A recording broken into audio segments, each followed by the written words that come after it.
Oh my gosh, y'all. I love food, especially holiday food. The turkey, the dressing, the mashed potatoes and gravy, the green bean casserole, the baked macaroni and cheese, the pumpkin pie with the Cool Whip, the apple pie, vanilla bean ice cream. I literally love food, especially holiday food. I enjoy going to holiday party after holiday party. I enjoy the office treats. I love the fact that the holiday season is surrounded by celebration, family, and food. But when that year rolls around and I've gained that 5 or 10 extra pounds, I beat myself up every single year because I end up eating so much holiday food. And I continue to beat myself up in the new year every single year. And every single year, I make that New Year's resolution of dieting or losing X amount of weight. And it's like that Taylor Swift song.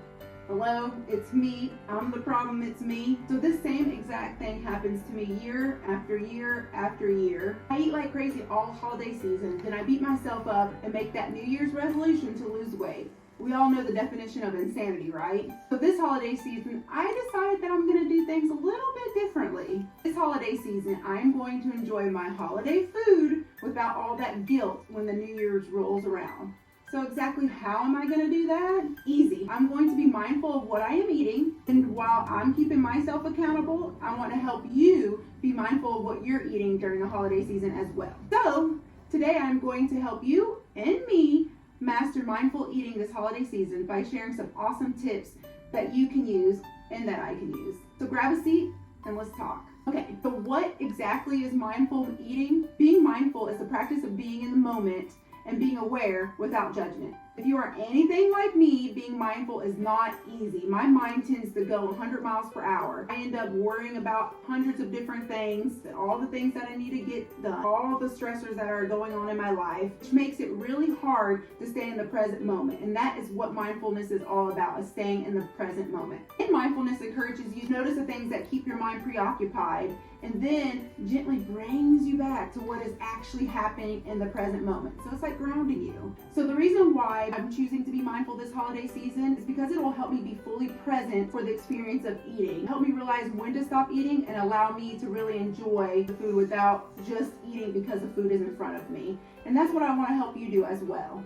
I want this holiday season to be about enjoying the food and not overeating or binging or kicking yourself in the butt when the new year rolls around. So let's jump right in. Tip number 1 is to take a moment and check in with yourself before you start eating. Take a few deep breaths, maybe 4 or 5, and try to identify how hungry or full you feel on a scale of 1 to 5. 1 being that you feel like you are starving to the point where you could eat the whole house, to 3 being that you are satisfied but you could take a little nibble here, a little nibble there, and 5 being that you are so full that you could not even take another bite even if you try to. The goal is to stay in the middle range of that scale in order to appreciate and taste and fully digest your food. So you need to ask yourself, are you physically hungry or mentally hungry? Is your mind urging you to continue eating, or does your stomach really have room for more food? Only eat until the point you feel satisfied in the moment, and only eat as much as you need to make you feel full, and stop there. Then if you are feeling hungry later, you can go back for seconds, but only after you check in with yourself again by using that 1 to 5 scale. That leads us to tip number 2, which is do not deprive yourself. Don't just eat carrot sticks and celery unless that's what you're craving and unless that's really your thing. It's the holidays.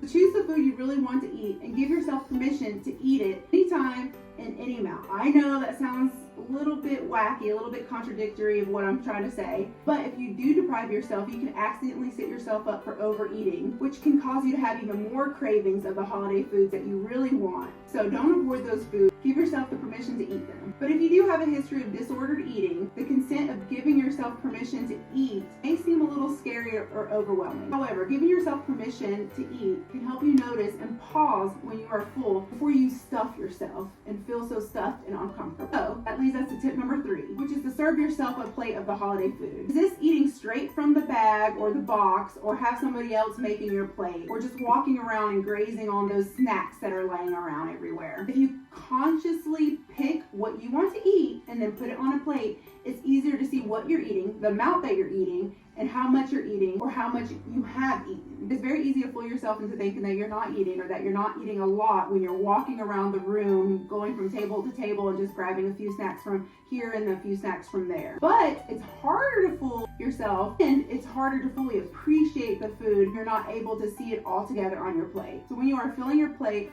honor your taste buds by picking the food that you want to eat. Also, honor your body by taking the amount your body prefers. Do this by checking with your body to see how much food it wants in terms of volume by using that scale of 1 to 5 that I talked about in tip number 1. So this brings us to tip number 4, which is to eat slowly and savor your meals. When you are hungry, it might be your instinct to quickly gulp down your food or your meal instead of consciously taking your time to pick your food, sit down and slowly eat your food and savor your meal. By rushing, you are not allowing your mind to catch up with your body and not giving your digestion the ability to realize that you're getting full. So focus on what the food smells like, what the food tastes like, what the food looks like. Engage those senses. You could also alternate between conversations and taking and savoring a bite. So talk to the person next to you and take a bite. And talk to the person next to you again and then take a bite. This will help you savor your food and eat in a more slow manner. Savor your food and eat mindfully. You'll notice that pie tastes delicious on that first bite or that second bite. But when your body starts getting fuller, you'll notice that the pie